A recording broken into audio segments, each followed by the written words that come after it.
ये जनादेश को हम स्वीकार करते हैं, जनता ने दिया है और जो जीते हैं एनडीए उनको मैं बधाई देता हूं, शुभकामना देता हूं।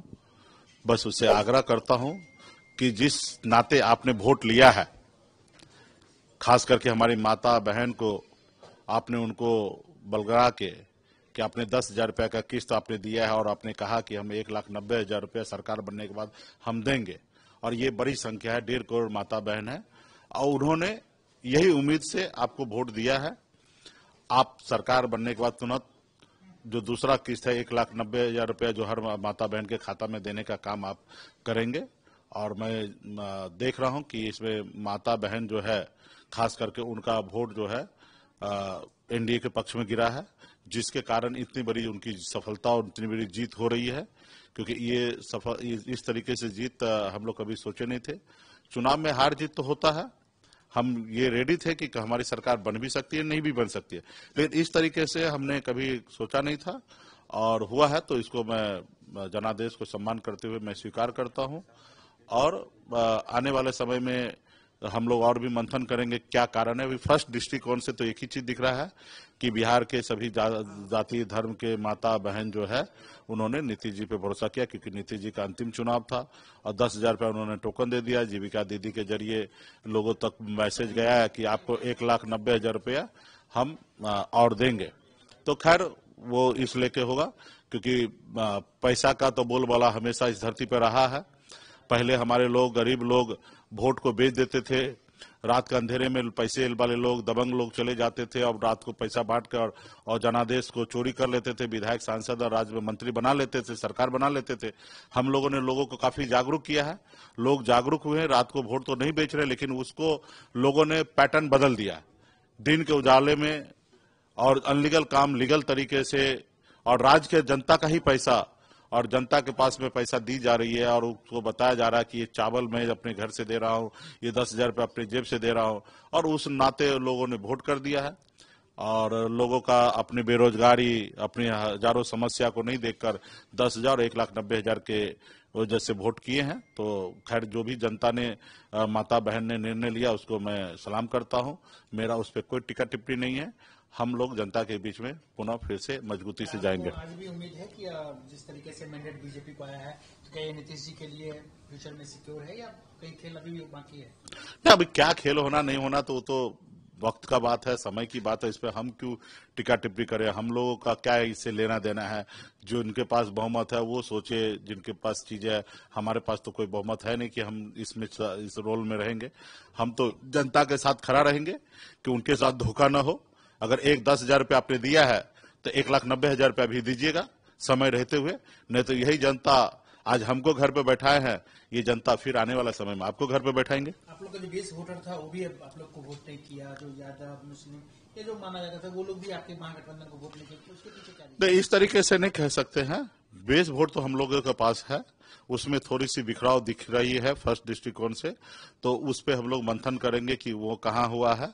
लेकिन एक बड़ा तबका जो है ना, खास करके महिला, वो वोट नीतीश जी को आंख बंद करके दिए हैं और जिसके कारण इतना बड़ा जनादेश उनको मिला है। एक अंतिम सवाल, कहा जा रहा है कि आपको उप मुख्यमंत्री अनाउंस किया गया, उसके बाद जो है मुसलमान जो है वो नाराज हो गए, वह वोट हमारा है इतना ज्यादा परसेंटेज और आपने एक कम परसेंटेज वाले को आपने उप मुख्यमंत्री का। एक ये भी बड़ा रीजन है कि जितने सीट हार रहे हैं, कहा जाता है कि मुस्लिम ने भी वोट नहीं किया। नहीं, ये सब कोई रीजन नहीं है। अगर ये रीजन रहेगा तो मुसलमान भाई मुख्यमंत्री मांगना चाहिए।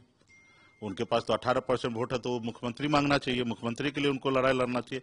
ये सब तो बीजेपी की तरफ से परसेप्शन बनाया जा रहा है, ये सब कोई मायने नहीं रखता। क्या आपकी पहली प्रतिक्रिया होगी इन जो अभी तक नतीजे सामने आ रहे हैं उसमें? देखिए, हम लोगों के लिए ये सेटबैक है और यकीनी ऐसे रिजल्ट की उम्मीद नहीं थी और कोई भी एक तरह से जो राजनीति में, पॉलिटिक्स में लोग ये रखते हैं वो अपना कैलकुलेशन करते हैं। ये बात सही है, मैंने और भी जगहों पे ये बात कही है कि बिहार में एक सेट पैटर्न पे वोट होता है, जो पैटर्न शुरू हुआ 1995 में। 1995 से जो वोटिंग पैटर्न शुरू हुआ वो आज तक कायम है। आप आपको 2020 में थोड़ा डिफरेंट मिलेगा। तो 2020 में इसलिए आपको थोड़ा डिफरेंट मिलेगा कि चिराग पासवान जी उस गठबंधन से एक तरह से नीतीश जी के सभी कैंडिडेट्स के खिलाफ उन्होंने उम्मीदवार खड़ा कर दिया था, जिसकी वजह से 24 सीटें आरजेडी जीत गई थी ज्यादा और 10 सीटें कांग्रेस ज्यादा जीत गई थी। इस बार उन लोगों ने एक साथ लिया और यही नहीं, चूंकि चिराग पासवान जी ने कैंडिडेट खड़ा कर दिया था नीतीश जी के सारे कैंडिडेट्स के खिलाफ, इसलिए नीतीश जी के जो सपोर्टर्स थे उन्होंने चिराग पासवान जी को के उम्मीदवारों को वोट नहीं दिया, इसलिए उनको शायद एक सीट आई थी या एक भी नहीं आई थी, वो सभी सीटें हार गए थे। तो जाहिर है कि उन सब सीटों को जोड़ लीजिए जो चिराग पासवान जी की वजह से कांग्रेस जीती, जो चिराग पासवान जी की वजह से आरजेडी जीती और जो नीतीश जी की वजह से चिराग पासवान जी का कैंडिडेट हारा तो हमारी अलायंस का कैंडिडेट जीता होगा। उन सब सीटों को जोड़ लिए तो जो आज का आंकड़ा है यही थोड़ा 2-4 सीट आगे पीछे होगा। लेकिन सर, आप लोगों की पार्टी, आपने तो फिलहाल इस्तीफा दिया हुआ है, लेकिन कांग्रेस एक सीट पर अभी आगे है किशनगंज, वो भी 20,000 वोट से। उसके अलावा पीछे है सभी सीटों पर।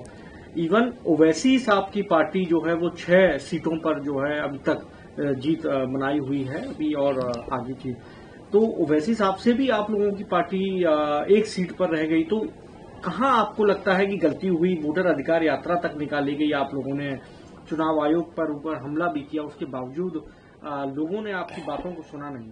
हाँ, ये हम लोग के लिए भी शॉकिंग है कि हम एक सीट पर आए।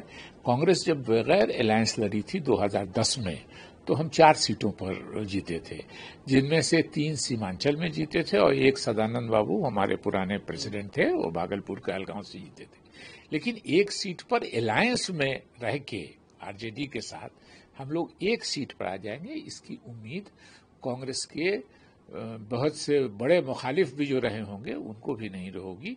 ये हम लोगों के लिए शॉकिंग है।